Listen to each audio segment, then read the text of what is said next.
I think that the Lighthouse is a huge step forward in terms of the quality of care that we provide for patients with dementia, their families and the carers. The beauty of this space is that there are so many resources and meaningful activities under one roof that the patients can access.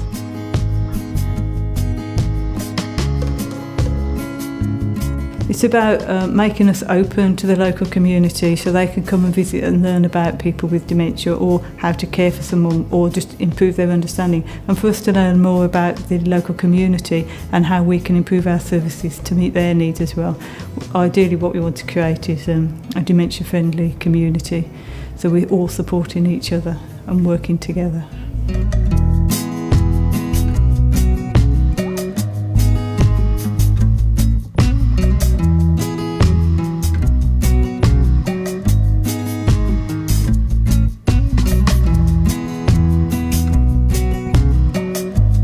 For somebody with dementia, if the place is very energised and too stimulating, it adds to the problem of dementia. So what we want to do is make people with dementia more settled and relaxed and just happier.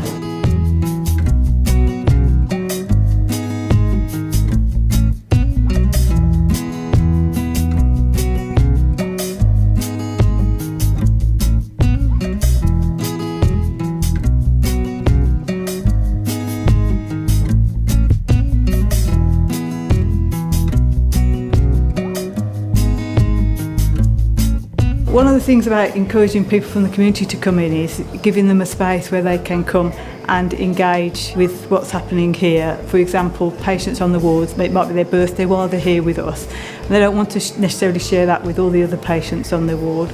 So if the family and relatives want to come in, they can utilise the social club and have a party there. We've got a big screen TV and Wii game and that kind of thing, so that it becomes more of a games sort of social area where people can come and have a chat, have a cup of tea. It's all about the relaxation and calmness that we're hoping to create here. The area at the side of the entrance is a mock-up area to show how you might like to adapt your home to make it easier for somebody to stay at home for as long as possible.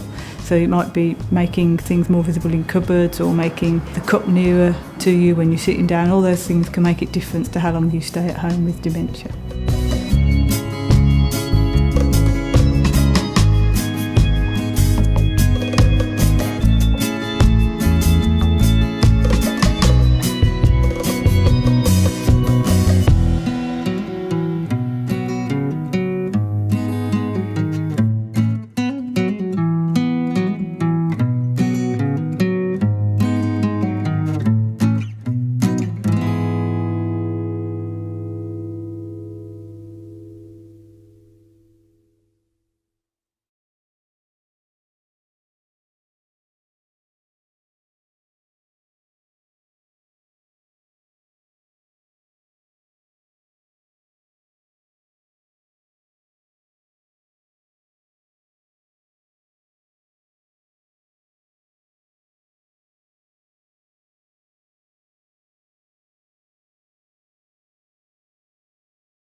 Discovery House is a mental health adult rehabilitation unit. We provide a specialist rehabilitation service for both males and females for those individuals who have previously found it very difficult to move on through services to live an independent lifestyle. We officially opened Discovery House at the end of January 2012 after several years of planning the service. We prided ourselves in planning the service, working in partnership with our service users, clinical teams, our local community and our families and carers. Discovery House has been designed to be a state-of-the-art building to provide modern mental health services. We've incorporated lots of light and colour into the design, lots of open spaces where people feel that they can recover in. All of our rooms that service users use are ligature-free and all of our bedrooms are en suite. A good rehabilitation service provides hope and recovery for people, that they will get better, they will live an independent life again in the community.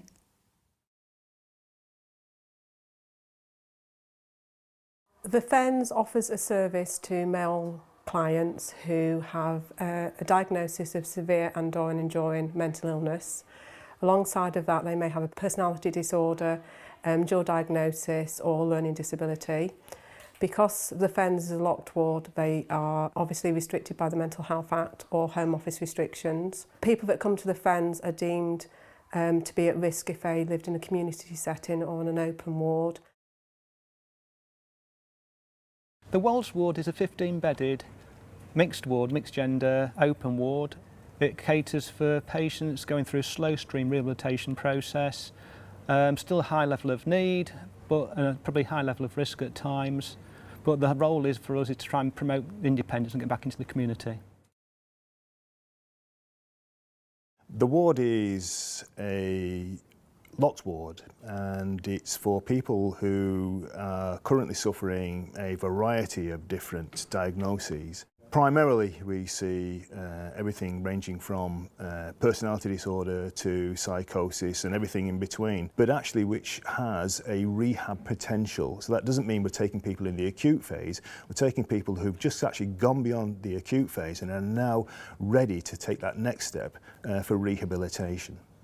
I think the main advantage of the ward, the Vales, is that it currently provides a service which until very recently, until January of this year, was unavailable within Lincolnshire. And it's hard to think that 50% of the population didn't have the facilities that are currently available to them, which meant that they had to go out of county. And we've now brought them back to a position where they're far more localised with their outside support networks. The day starts about 7 to 7:30 when each individual is given a call. If they require help with a personal grooming or tidying the rooms, then the staff will go in. Breakfast is anywhere between 8:15 and 9 o'clock, and then the whole day really starts at 9 because there's a huge community meeting where everybody's joining together and that's where things are negotiated. So the whole day is then planned with service users and staff having a say in what happens for that day. Throughout the day, in the morning there's usually 2 activities which service users will partake in, and in the afternoon again there's 2 activities.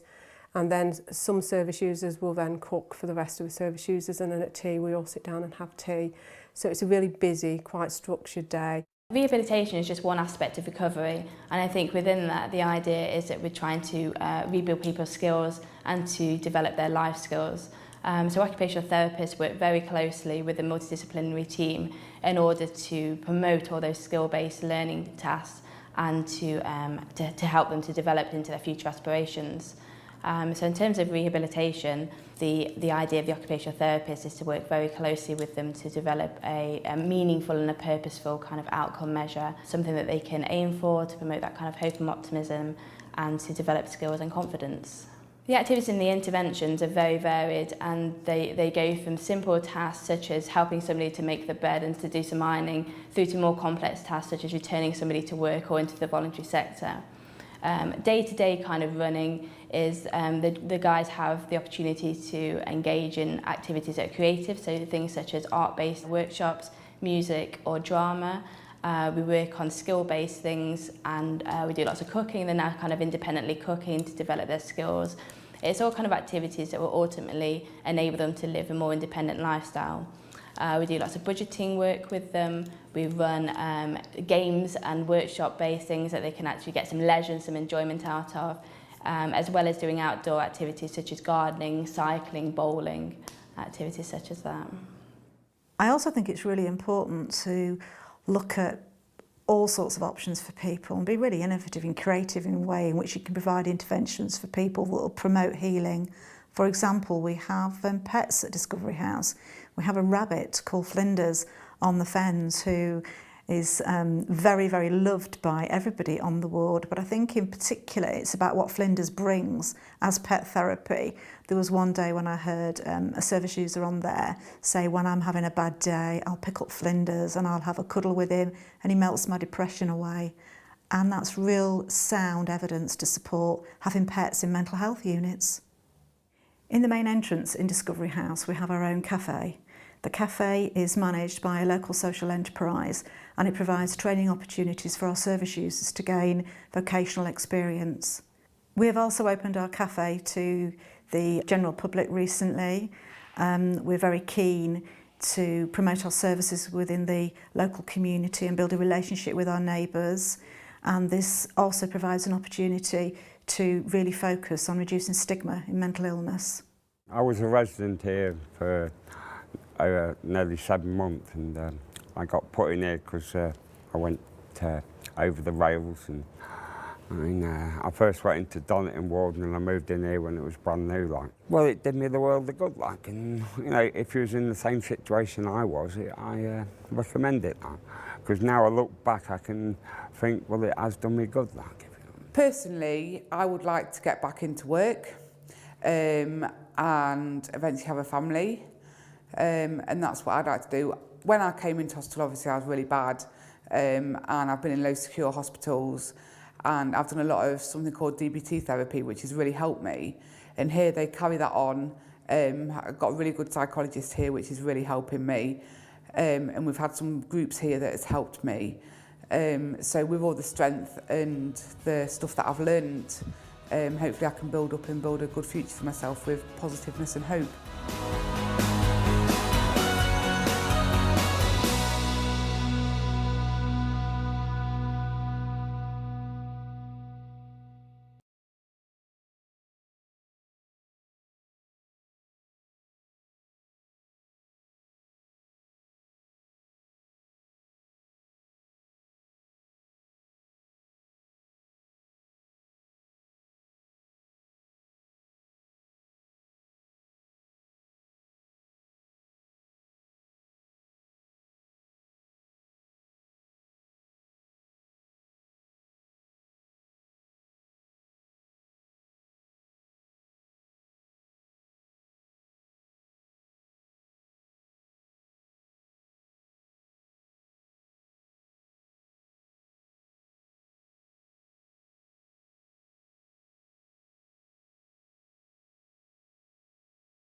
Lancashire Care provides a wide range of health and wellbeing services across the county, and an important part of that are our services for people with mental health problems.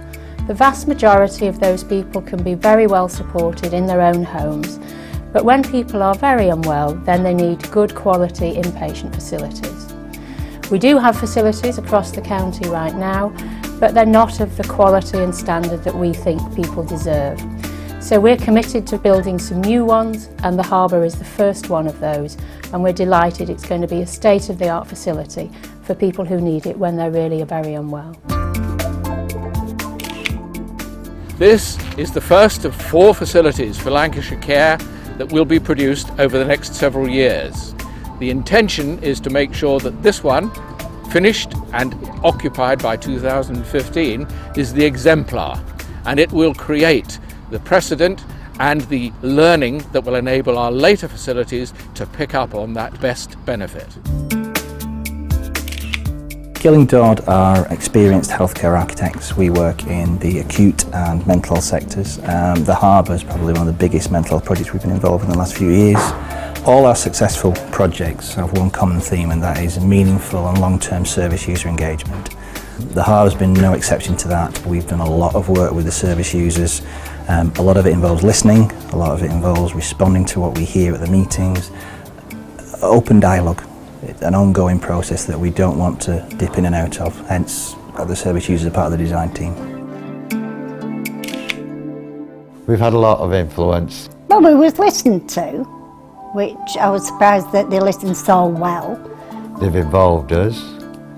They've made suggestions that we could either agree, disagree, or come up with a different idea.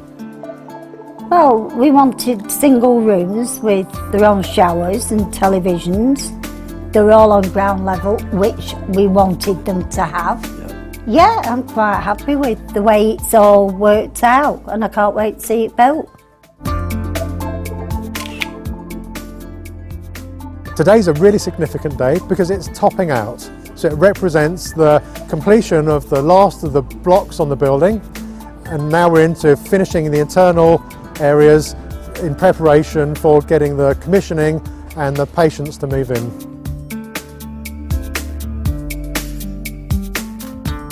This is a significant development for the Trust. It's 154 beds, and it represents the first of our new inpatient facilities for Lancashire. The contractors have battled through the winter, they're still on track, and we're now 2/3 of the way through the build programme. We're looking to bring patients and staff into the facility in February 2015.